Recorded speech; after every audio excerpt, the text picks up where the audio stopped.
Can I do a video over intramembranous versus endochondral ossification? Yeah, let's get after it. When we talk about intramembranous ossification, we have to remember our three germ layers, which are the ectoderm, the mesoderm, and then the endoderm.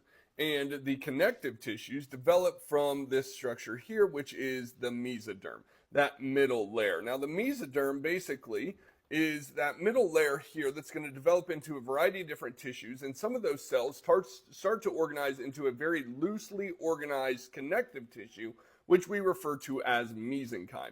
They tend to call mesenchyme like a soup because the fibers of the connective tissue tend to make it thick in nature, the fluid thick in nature, but it's very disorganized. So the intramembranous ossification is going to come from that mesenchyme, from that soup. Let's take a look at that. If we look at intramembranous ossification, we have the mesenchyme, that soup. Now, some of the cells within that mesenchyme, that soup, are undifferentiated, and they get a signal to differentiate into osteoblasts. And those osteoblasts are going to lay down bone tissue, the ground substance of bone. Now, when the osteoblasts are differentiated, they're going to lay down the bone substance, and they're going to do so in that lamellar fashion.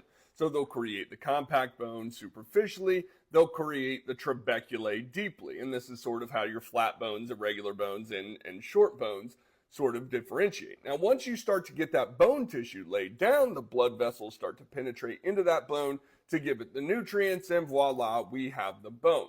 Now let's go take a look at endochondral ossification. Behind me, we have a picture of endochondral ossification. Endochondral ossification means from cartilage or from within cartilage. Now, in endochondral ossification, a cartilage precursor is laid down. So that cartilage precursor, that cartilage model, comes from mesenchymal cells, from that mesenchyme. But instead of the mesenchymal cells differentiating into osteoblasts, they differentiate into chondroblast, and that basically cartilage precursor is laid down. Now, some of that mesenchymal tissue, that mesenchyme, will basically aggregate in certain centers that will form what we call ossification centers. There's a primary ossification center, there's a secondary ossification center, and from those ossification centers, bone will develop. So what happens is you have this cartilage precursor that serves as like the template for where the bone is going to be laid down. Mesenchymal cells aggregate at the sort of ossification centers. You have a primary ossification center and a secondary ossification center, and those osteoblasts start to lay down bone. So you have bone being laid down here, bone being laid down here, and cartilage in the middle. And that cartilage in the middle is what we call the epiphyseal plate. And it's from that epiphyseal plate that the bone will grow in length, and we can talk about that later if you'd like. But those are the two differences. Intramembranous ossification directly from mesenchyme.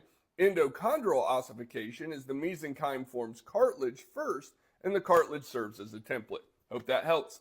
Later.